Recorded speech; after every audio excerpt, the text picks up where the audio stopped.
Bienvenue à tous et bienvenue à toutes sur Un peu de sagesse au quotidien, le podcast où nous appliquons la sagesse divine de notre quotidien, ceci afin de vivre le bonheur au quotidien. Je suis votre hôte MF Gaëlle et j'espère que vous passerez un très bon moment à ma compagnie. Aujourd'hui, on se retrouve pour un épisode de Book Club avec un livre intitulé Miss Marple au club du mardi, un livre d'Agatha Christie. Alors, j'espère que vous allez bien et on se retrouve aujourd'hui pour un nouvel épisode Book Club. Après une grosse pause, on revient avec un livre sympathique, rempli de bonnes leçons. Donc, pas mal de leçons tirées de ce livre. J'en ai résumé 4. Voilà, il y en a beaucoup plus, mais on va faire 4, un top 4. Et avant de commencer, on va lire le résumé, donc la 4e de couverture, comme d'habitude. Donc, voici ce qui est écrit. Du fond de son fauteuil où elle se tient très droite tandis que ses mains tricotent, une vieille demoiselle pleine de malice écoute ses amis. Un colonel, un haut fonctionnaire de Scotland Yard, Scotland Yard c'est comme ça qu'on disait en français, hein. En tout cas, tous deux à la retraite, un vieux pasteur et un médecin plein d'expérience, une charmante actrice, racontaient 7 étranges histoires où glisse l'ombre d'un criminel inconnu. Et toujours Miss Marple le découvre, ce criminel, parce que, dit-elle avec modestie, elle a beaucoup observé les petites gens de son village et que la nature humaine est partout la même. Donc oui, Agatha Christie, je suis une très très grande fan de ses livres, de sa plume. Elle est juste majestueuse et elle ne cesse jamais de surprendre malgré le nombre de livres qu'on lit d'elle. Alors j'étais très contente parce que j'ai quand même réussi à découvrir quelques coupables, pas tous, mais j'ai quand même réussi à trouver quelques coupables dans cette histoire. Donc en fait c'est plusieurs amis qui se retrouvent, donc un petit club, ils se retrouvent donc une journée, une soirée, et en fait chacun raconte une histoire de crime. Et le but c'est que les autres puissent débusquer qui était le criminel, le responsable. Voilà, ils ne savent pas et donc c'est le but du jeu. Et bien sûr, on a notre Miss Marple que moi je découvre parce que je suis habituée à lire bien sûr Hercule Poirot. Donc si c'est ceux qui ne savent pas, c'est le fameux détective belge Hercule Poirot. Et donc là-dedans, plusieurs histoires et pas mal de leçons. On va commencer tout de suite avec mon top 4 des leçons qui vont nous aider, nous, par rapport à notre quotidien, par rapport à la vie, parce que c'est ça le but des livres. Je trouve que dans tous les livres, on trouve de très belles leçons. Il suffit juste d'être un petit peu attentif et voilà, on les trouve. Donc, première leçon, c'est par rapport à la nature de l'homme face à l'appât. L'homme est capable de tout, même la personne lambda par amour pour l'argent. C'est vrai que parfois, on a tendance à être très naïf sur la nature humaine. On se dit parfois que ceux qui sont proches de nous ne nous feront jamais du mal. Jamais, au grand jamais, ne pourront nous vouloir du mal. Et pourtant, l'homme reste le même. Voilà, il y a ce combat intérieur dans la nature humaine qui nous pousse parfois, malgré nos désirs de bien vouloir faire du bien, à malheureusement faire du mal, faire les mauvais choix. Et dans ce livre, en fait, Agatha Christie va nous montrer différentes situations avec différents contextes qui ont poussé ces personnes-là à commettre des crimes, donc du coup des meurtres. Et on voit qu'il y a plusieurs raisons. Il y a l'amour, il y a l'argent, il y a la cupidité, voilà. Il y a pas mal de raisons, il y a la gloire. Donc, par rapport à nous au quotidien, c'est sûr que nous ne sommes pas confrontés au meurtre, encore heureux, j'espère.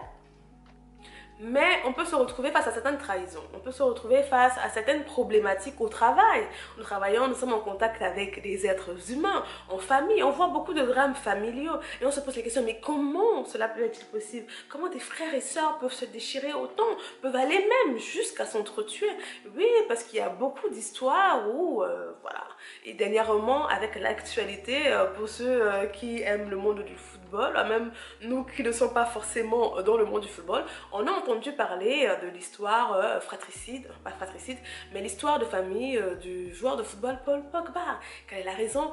L'argent. L'argent qui pousse des familles, voilà, à se déchirer aux yeux du monde. Donc il y a pas mal, il y en a tellement. Il y en a tellement qu'on ne pourrait pas les recenser intégralement, mais nous avons tous été spectateurs de plusieurs histoires dramatiques familiales. Et on le voit nous-mêmes dans notre quotidien. Des fois, c'est notre mari, notre épouse, la personne qu'on aime le plus qui nous blesse le plus pour ses raisons à elle, par rapport à une question d'orgueil, par rapport à une question... Il y a tellement de questions. Les hommes trompent leurs êtres chers pour différentes raisons, hommes comme femmes, hein? Les raisons, les couples dans l'adultère. Donc, en fait, il faut que nous soyons réalistes par rapport à la nature humaine.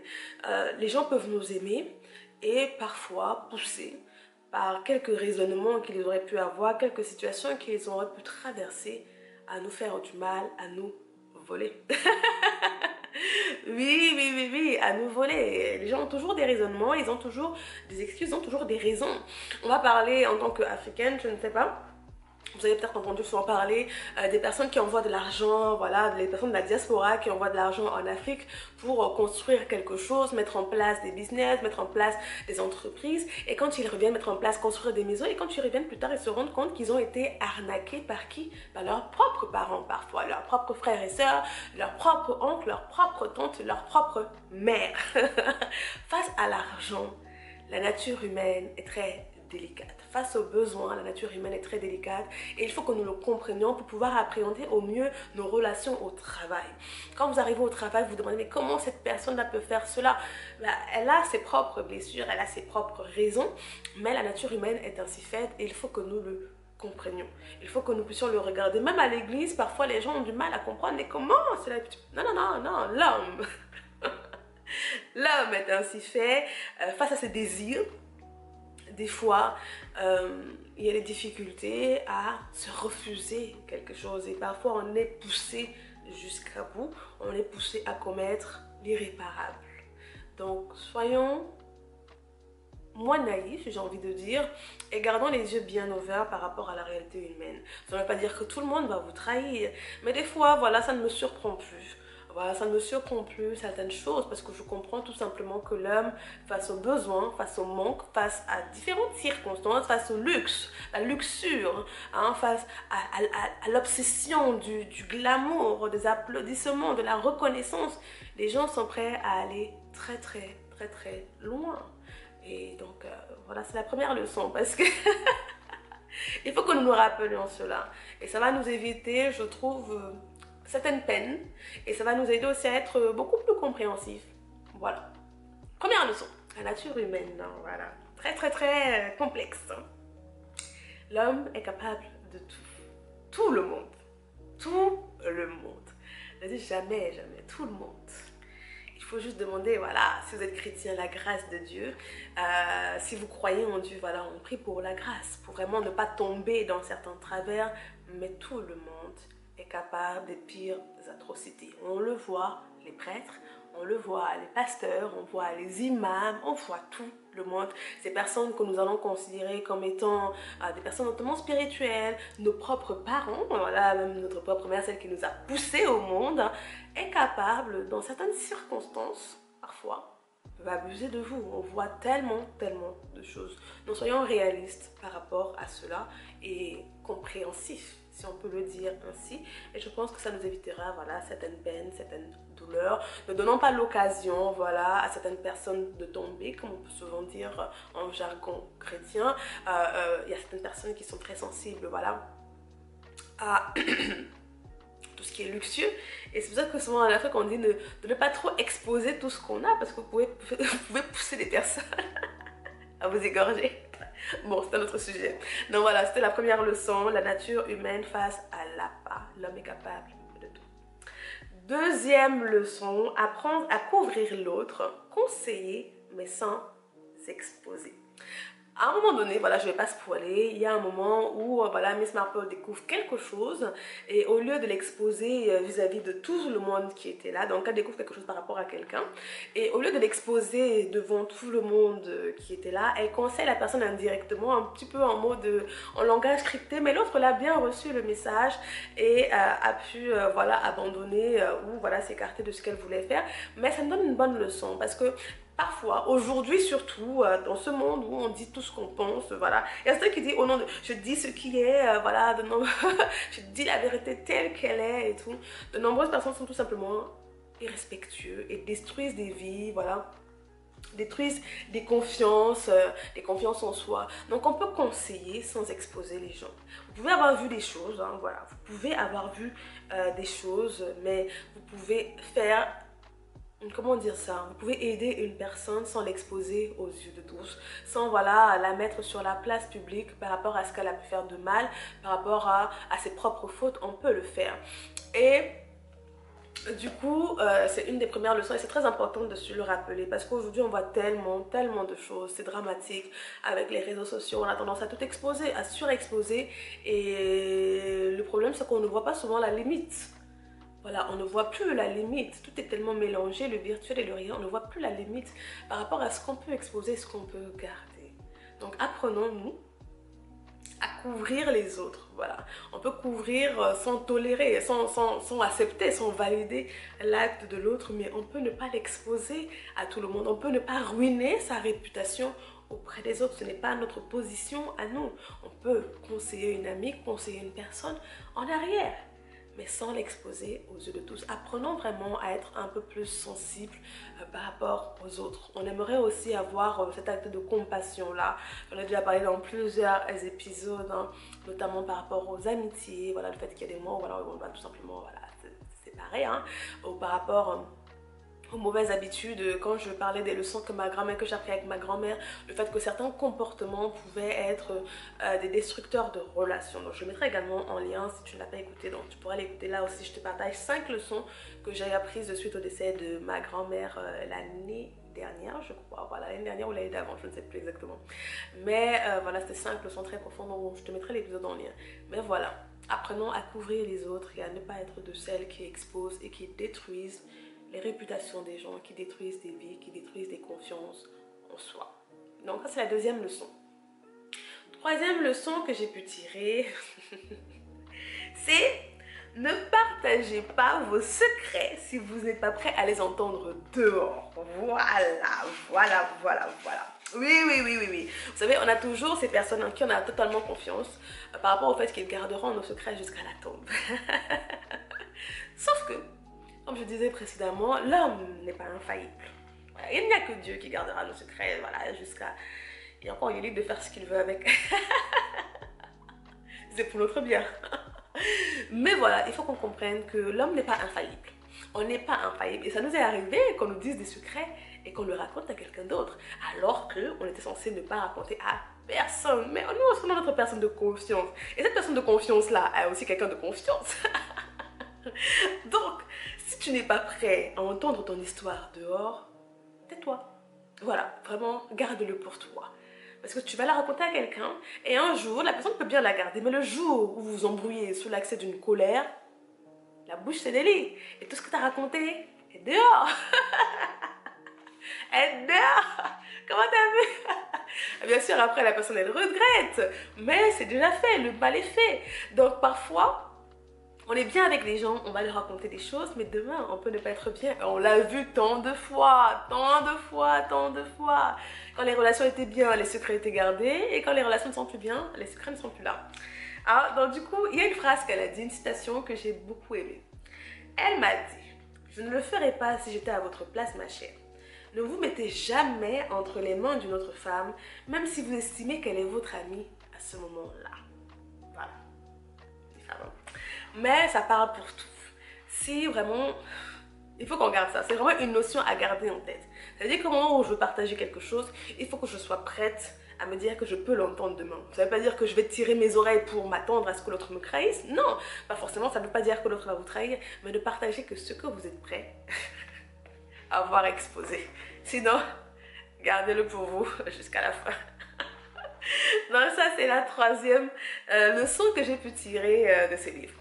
Quatrième leçon, ne soyez pas étonnés des trahisons.